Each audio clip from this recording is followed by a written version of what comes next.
Hello aspirants, this is me Yasmin Gill and in today's video we'll be covering the PIB MCQs of 22nd of March. So do follow all the MCQ videos on this particular link and you can also rate and review the course. So let's begin. First question is, which among them is true? A. India's longest road tunnel is to come up at Uttarakhand. B. It is known as Chinani Nashri Tunnel. C. It will be the first tunnel in India to be equipped with an integrated tunnel control system. So every question which is asked in this MCQ session is somewhat related to something which is in current affairs right now. So first option, it is wrong. It is to come up at Jammu and Kashmir. Second and third option both are correct. So B and C is the correct option here. Also it will be built on Jammu-Srinagar National Highway, part of the widening of the NH44 highway project. Also it will lie between Udhampur and Ramban. Next, fluoride is found in which of these? Toothpaste, insecticides, glass, etching agents. So you must be aware of the fact that government has launched a program for fluoride and arsenic contamination in underground water. So just thinking about fluoride and various issues related to it. So fluoride is commonly found in certain household items as well.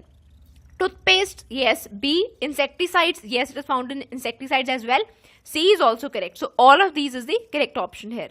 Next, which among them is true? A. Fluorides are found naturally in rock phosphates and limestone. B. Burning coal might lead to fluorosis. C. Fluoride contamination leads to impaired teeth and bones. D. It interferes with the metabolism of other essential metals. First option, it is naturally found in certain rocks. Yes, this is correct. Second option, burning coal which is high in fluoride content. Yes, it leads to fluorosis. Do check out what are the symptoms of fluorosis. Third option, C option, fluoride contamination leads to impaired teeth and bone. Correct. D, it interferes with the metabolism of certain other essential metals in the body. For example, magnesium and so on. So hereby we have all of these as the correct option. Do check out about fluorosis as well. Next, which among them is true? A. AIDS start with the beginning of HIV attack on body. B. HIV can be transmitted while childbirth and pregnancy. C. HIV can be transmitted via breastfeeding. D. There is no cure for HIV. So Rajya Sabha has passed a bill related to HIV and AIDS. So first option, AIDS start with the beginning of HIV. See, we usually in a common terminology use AIDS and HIV as interchangeable terms. HIV is human immunodeficiency virus. Once it attacks the body, a person doesn't at once get AIDS. AIDS is in fact the advanced stage of HIV infection. So A option is wrong. B, C both are correct. Even while pregnancy, even while breastfeeding, the virus can be transmitted. D, there is no cure for HIV. This is also correct. So B, C, D are the correct options here. We have this antiretroviral therapy attacking the retrovirus of HIV. So, but ART is not, it doesn't actually cure the disease. It merely delays and slows the progression of virus. Next, arrange these processes of 3D printing. A, computer-aided design-based 3D file. B, slicing of images in hundreds of 2D layers. C, standard tessellation language file or STL file as it is commonly known. So you have to arrange which process takes place initially and which the last of them in 3D printing process. So correct option is, firstly we have the software known as CAD. Engineering people might be aware of this, computer-aided design. So firstly we have a CAD based 3D file which we created. It's a digital file. Once this 3D file is created, we convert this 3D file into STL file. STL file, what is done in it? In it, that 3D file, it is translated into certain triangulated surfaces and corners. Finally, this STL file, it is sliced or cut into hundreds of 2D layers. So this is the final process. So ACB is the correct option. Once these 2D layers are formed, then the file is moved through a 3D printer. This 3D printer puts these layers on top of each other. Therefore, 3D printing is also known as additive manufacturing. Next, which among them are 3D printing methods? Stereolithography, fused deposition modeling, selective laser sintering.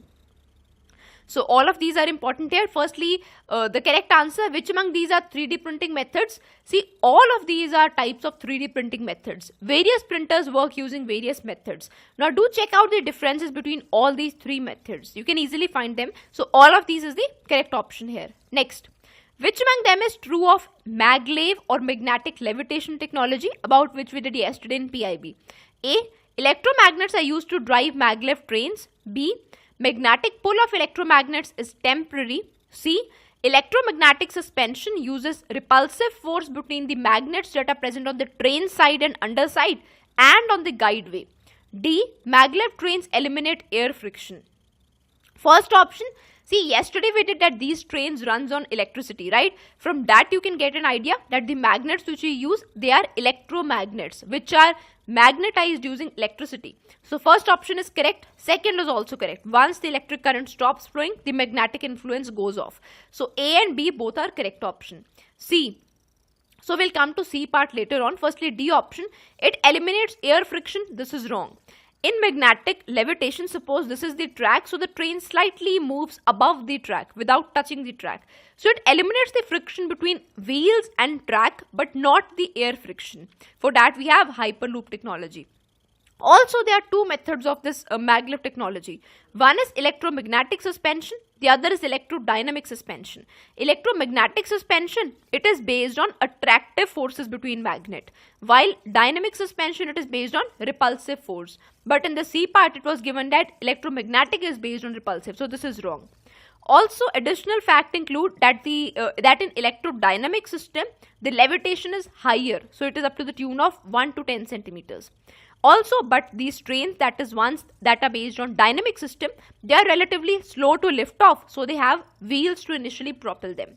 Next, Sheikh Bahauddin Zakaria was associated with Chishti Silsila, Qadri Silsila, Naqshbandi Silsila, Suharwardi Silsila. So correct option is Sheikh Bahauddin Zakaria was based with or associated with Suharwardi Silsila. Next, which among them is true? A. Dashavtar is the most developed theatre form of UP and Bihar region. B. Performers in it personify the 10 incarnations of Lord Vishnu. C. They wear the masks of wood and paper mache.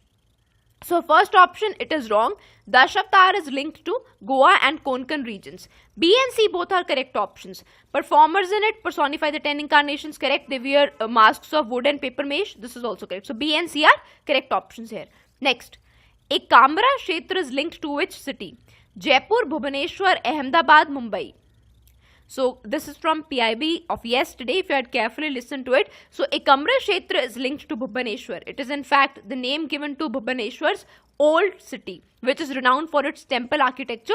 Also, Bhubaneswar is referred to as temple city as well. So why was Bhubaneswar in news yesterday? Because it formed a part of tentative list of UNESCO World Heritage Sites. So that's it for today. Do rate and review the videos, and you can recommend these lessons to your friends as well. Thank you so much.